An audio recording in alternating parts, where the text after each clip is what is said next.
Bonjour à tous, j'espère que la saison d'été se passe bien pour vous. Vous avez été plusieurs à me demander comment je prépare une navigation. Donc je dirais que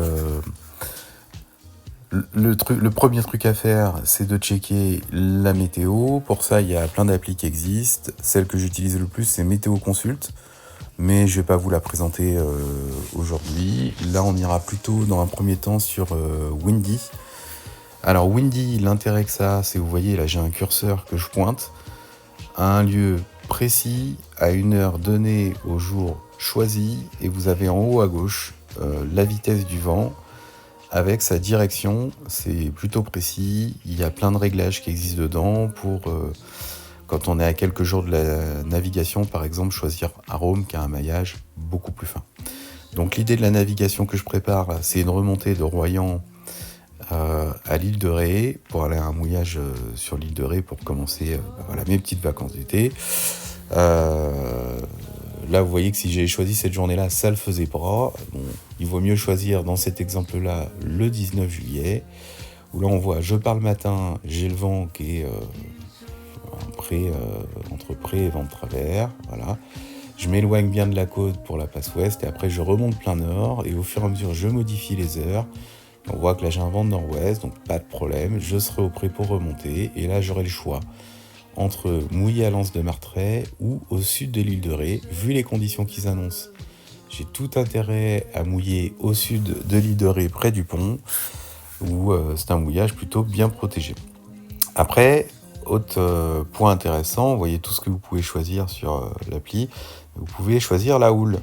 Et pour préparer un mouillage ou une navigation comme celle-ci, c'est intéressant de savoir quelle houle on va rencontrer et quelle houle on va avoir au mouillage, d'où ça vient, quelle hauteur. Et là, on voit que par rapport au mouillage choisi, si ça se maintient comme ça, c'est parfait, puisque 50 cm qui arrive de nord-ouest, a priori, on devrait bien être protégé et avoir quelque chose de plutôt plat, sachant que le vent arriverait, lui, de nord, de ce qu'on a vu, ou nord-ouest.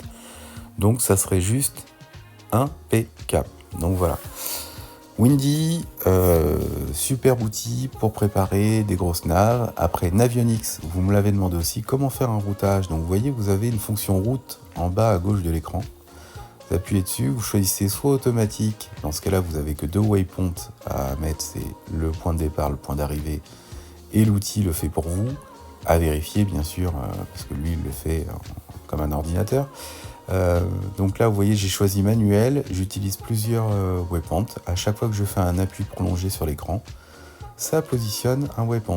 Donc là je prends la passe ouest pour sortir de l'estuaire de la Gironde. D'habitude quand le temps est calme je sors à la 2A, mais là vous voyez j'ai signalé en rouge une épave d'un bateau de pêche qui a coulé récemment, qui a priori devrait toujours être là, donc je vais éviter, vu que la position est approximative, c'est ce qui est dit dans la vue en nav, de sortir au niveau de la 2A. Je vais m'éloigner, aussi pour une autre raison, c'est que vous l'avez vu par rapport à la direction du vent, j'ai tout intérêt à m'éloigner pour ensuite pouvoir remonter plein nord et être au pré dans des conditions plutôt confortables et éviter de tirer des bords, ce qui rendrait la route interminable, vu que là on est sur une longue navigation.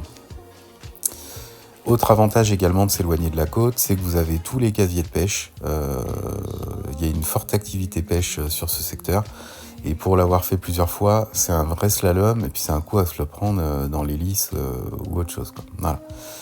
Donc là, pour le mouillage que j'ai choisi, on voit la route que je fais. Donc l'intérêt, c'est que j'ai positionné mon dernier waypoint au niveau de, vous voyez le mouillage qui est indiqué. Tac, où il y a même des bouées si vous souhaitez vous mettre aux bouées gratuites. Bon, il y en a 6, il y a des chances qu'à cette saison-là ce soit pris, mais pas de problème, le mouillage est autorisé. Donc là, vous dites, voilà, ok, c'est bon pour moi.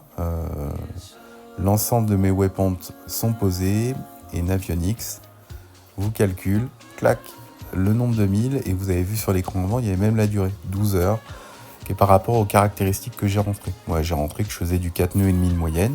Je peux faire plus, mais je sais que voilà, au minimum, je serai logiquement sur cette base-là.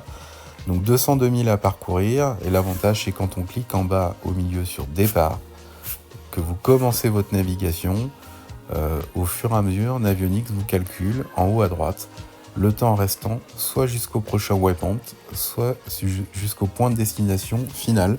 Donc même si c'est approximatif, ça peut vous dire si vous avez visé un port où il y a besoin d'avoir une certaine hauteur de marée, si vous êtes dans les clous ou pas, ou s'il vaut mieux appuyer un peu au moteur pour arriver dans les temps. Voilà ce que je peux vous dire, en espérant que ça puisse vous servir. Allez, à bientôt, ciao.